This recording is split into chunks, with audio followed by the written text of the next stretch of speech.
ஓம் நம சிவாய. வணக்கம். நான் ஜோதிட ஜெயமணி ஃபெண்டிபுலா பேசுகிறேன். மிதுன ராசிக்கு 2025ஆம் ஆண்டு சிறப்பு பலன் எப்படிங்க இருக்கும் அப்படின்னு கேட்டிங்கன்னா, மிதுன ராசிக்காரங்க ஜாலியாக இருக்கலாம் அப்படின்ற ஒரே வார்த்தையில் முடிச்சுக்கலாம். ஏன்னா இவங்களுக்கு ரத்தின சுருக்கமாக நம்ம பார்க்கணுன்னா, மிதுன ராசிக்காரங்க நிறைய கஷ்டப்பட்டாங்க வாழ்க்கையில். ஸோ அவங்களுக்கு வந்து பார்த்திங்கன்னா செட்டில் ஆகக்கூடிய காலகட்டம்னா பொன்னான காலம் இது. 2025 ஓப்பனிங்கே எப்படிங்க இருக்குது? 10ல் சனி பகவான் வர்றார். அப்போ தொழில், வேலை, அதிர்ஷ்டம் எல்லாத்தையும் கொடுக்க போகிறார். அப்போ மிதுன ராசிக்காரங்களுக்கு குறிப்பாக வந்து நல்ல மாற்றங்களை வந்து கொடுக்கும். உயர்ந்த இடத்துக்கு போவீங்க. வேலையே இல்லாமல் கஷ்டப்பட்ட அந்த வாலிப வயதில் இருக்க அத்தனை பேருக்குமே வந்து பார்த்திங்கன்னா வேலை கிடைக்கும். நிதி நிறுவனத்தில் வேலை கிடைக்கும், ஒரு பேங்க்கில் வேலை கிடைக்கும். ஸோ நிறைய விஷயங்களை வந்து நீங்கள் வந்து போராடிட்டு வந்தீங்க இல்லையா, அதெல்லாம் ஒரு மாற்றத்தை கொடுக்கூடும். அதே டைமில் வந்து பார்த்திங்கன்னா தொழில் செய்தவங்க நிறைய நஷ்டத்தை சந்தித்தாங்க. அவங்களுக்கு வந்து பார்த்திங்கன்னா உணவு தொழில் முதல் உழவர் தொழில் வரைக்கும் அத்தனை பேருக்குமே நல்ல மாற்றத்துக்கான நேரமாக நம்ம எடுத்துக்கலாம். ஸோ மிதுனத்தை பொறுத்த வரைக்கும் தொழில், வேலை, லாபம், அதிர்ஷ்டம் நிச்சயம் 10ல் சனி வரக்குள்ள மார்ச் மாதம் சூப்பராக உங்களுக்கு ட்ராவல் பண்ணி எடுத்துகிட்டு போயிடுவார். அதுக்கு அடுத்ததில் வந்து பார்த்திங்கன்னா இவங்களுக்கு வந்து 2ஆம் இடம், அதாவது இப்போ இவங்களுக்கு வந்து ராசிக்குள்ளே ட்ராவல் பண்ணுவார். யார்? குரு பகவான் வந்து ட்ராவல் பண்ண போகிறார். அப்போ ஜென்மத்தில் குரு வருகிறார். ஜென்மத்தில் குரு வந்தால் என்னங்க, ரொம்ப நல்லவன். குரு நம்ம கிட்ட வந்தாலே நம்ம நல்லவனாக மாறுவோம். அப்போ பொதுவாகவே மிதுன ராசிக்காரங்க ரொம்ப நல்லவங்க. ஏன்னா வந்து அவங்களுக்கு அங்கே தான் புனர்பூச நட்சத்திரம் இருக்குது.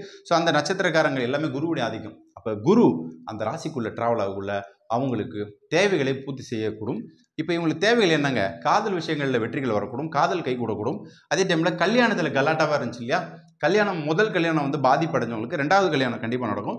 அதே டைமில் வந்து பார்த்தீங்கன்னா இந்த முதல் கல்யாணத்திலே நிறைய வந்து உங்களுக்கு முடிச்சுகள் போட்டு பிரச்சனையில் இருந்தால் அந்த முடிச்சுகள் ஒன்றொன்றாக கழட்டப்படும். ஸோ கண்டிப்பாக வந்து உங்களுக்கு வெற்றியை வந்து தரக்கூடும். இந்த வருஷம் கல்யாணம், காதல் இது ரெண்டுமே விசேஷ செய்திகள் வரக்கூடும். குறிப்பாக உங்களுக்கு வந்து வீடு சம்பந்தப்பட்ட விஷயங்களில் மிதுன ராசிக்காரங்களுக்கு அருமையான நேரங்க.